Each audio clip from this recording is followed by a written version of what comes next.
Hello guys, welcome to my channel Sports Info Now. Here we are with the latest edition of WWE Rumors Roundup. We bring some latest WWE news and update including upcoming Christmas Day SmackDown episode result revealed. While WWE main store superstar have a mental issues and other more interesting WWE stories. So watch this video till the end to not miss out any important WWE updates. Before we start the video, we request you please subscribe our channel and press the bell icon for instant video notification. So without further ado, let's start our video. Number 5 is upcoming Christmas Day WWE SmackDown results revealed. If you don't know, then we tell you that the next episode of SmackDown means Christmas Day SmackDown episode is going to be pre-taped show in WWE Thunderdome. Now we have a spoilers for the full SmackDown episode. On the next SmackDown episode, WWE announced 3 title matches. The new Women's Tag Team Champions set to defend their titles against mystery opponent. We also have a rematch of TLC pay-per-view between Roman Reigns and Kevin Owens for the Universal Championship. While Sami Zayn also put his Intercontinental Championship on the line against Big E. So all the WWE spoilers about SmackDown matches are below. For the Women's Tag Team Championship match, team of Bayley and Carmella and Sasha Banks and Bianca Belair are set to wrestle against the champions in the night. Champions are successfully defend their titles in this match on SmackDown episode. The next match was the Universal Championship match.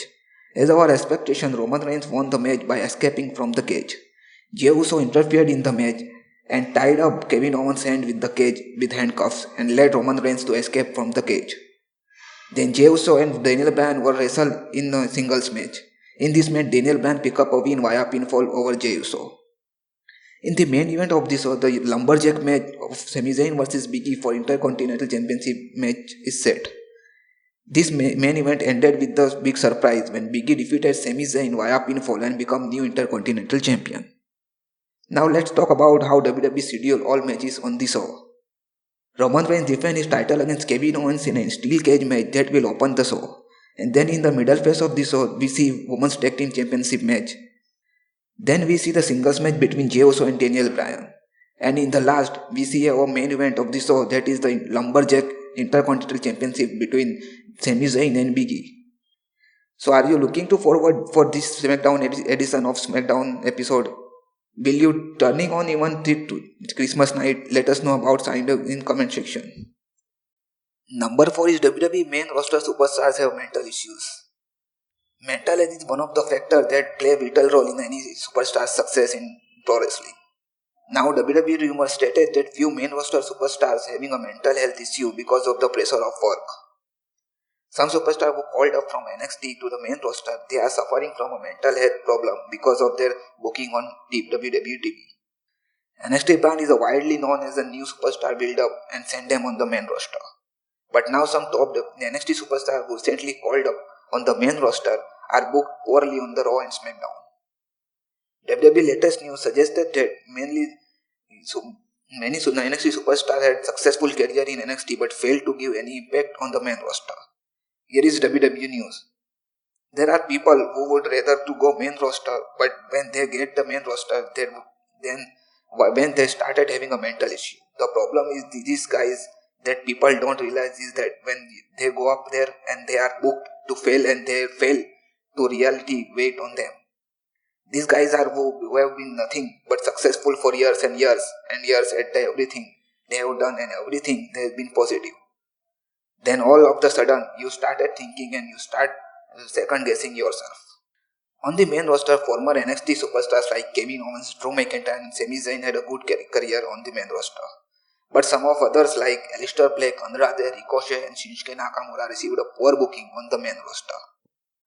Number 3 is Retribution's member T-Bar sent offer to Randy Orton. At TLC, we saw the very cryptic finish of the Firefly Inferno match of The Fiend vs Randy Orton. Randy Orton won that match when he burned The Fiend in the middle of the ring. Before that match, we saw a quite good storyline build-up between Bray Wyatt and Randy Orton. WWE also put Alexa Bliss into the storyline perfectly. In this week's Raw episode, we saw that confrontation between Randy Orton and Alexa Bliss. Alexa Bliss told Randy Orton that The Fiend is not ended yet. He is at home, and when he come out of his home, Randy Orton may most dangerous version of The Fiend sees. Later, Randy Orton posted one message on social media and saw his love for Disney's The Mandalorian and Baby Yoda. Then Retribution's member T-Bar noticed that and sent the offer to Randy Orton. Here is what Randy Orton posted on social media.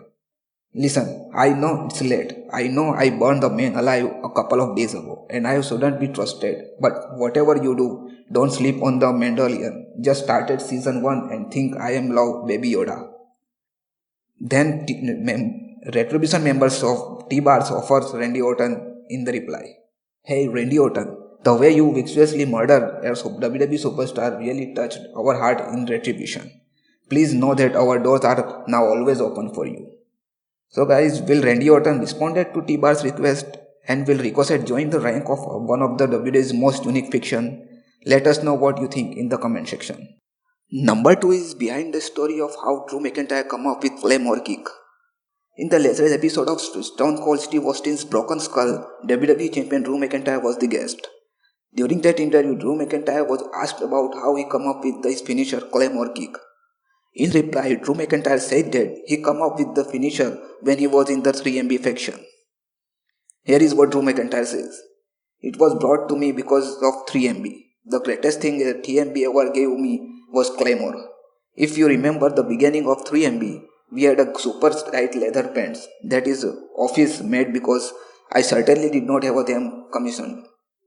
Drew McIntyre also said that his leather pant led towards the Claymore kick when he was in the 3MB faction. Drew McIntyre hits a first big boot during that initial run. He had to adjust, but while delivering big boot, he had to adjust his other leg because of leather pant that he wears.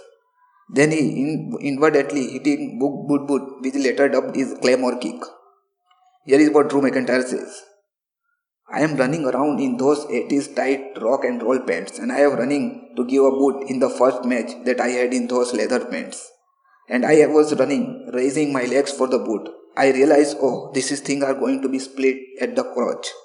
I don't want to crotch to split, so I kicked up other leg, knocked out of my opponent, and knocked myself out at the same time. Like I remember getting up, doing an arm wringer after I did maneuver, let the arm go, walked around the ring and tagged out, and fall in the floor because I knocked myself silly. Go to the back and someone pulled me aside and said, if you can do that move without killing yourself, you getting something cool there. And I worked on it and I used it part of the 3MB as a big maneuver that I would use. But it was created because those tight leather pants. Number 1 is Trish Stratus in discussion with WWE for new role. The last time we saw Trish Stratus in WWE was back in 2019 when he wrestled his retirement match against Charlotte Flair. In the recent interview, Trish Stratus talked about many topics including a possible backstage role in WWE. Trish Stratus said that he would love to become a coach, agent or writer in WWE, but Trish Stratus won't be able to do that because of her family commitments. Here is what Trish Stratus says. I would love to. I love the idea of it. The reality of it comes with the road and I just can't do that because my family. At this point, they are young, they have 3 years old and Mixmiz is just turned 7. So at this point, I couldn't back on the road like that and leave my family. Trish Stratus saw his interest to work with the current WWE women's roster. She also said that he had great work relationship with the WWE producer Fit Finlay. Here is what Trish Stratus says. But yeah, I would love to contribute in some way. It was noticed to go back a couple of times and just work with the girls and see how these minds work and the storyline telling and just working with the Fit Finlay again. It's got me stimulated. And then we had a connection when we are working together. And we would literally come with the ideas. We could put some good matches together. We would be the co-agenting probably. And it was just awesome. Trish Stratus also revealed that she is in talk with the Matt Bloom about her role in NXT brand. Here is what Trish Stratus says. But yeah, I would love to contribute in some way and I talked to Matt Bloom, my former partner, about possibility to going to NXT. We had talked about it on the numerous occasions. The right time we have never come about to do that. I love working with the young minds and that was the best part of Tough Enough, was to do that sort of the things. Yeah, for sure. This is all from our today's video. Hope you will enjoy it. Before you leave, please do like, subscribe, share, comment and press the bell icon for instant video notification. So see you guys in our next video.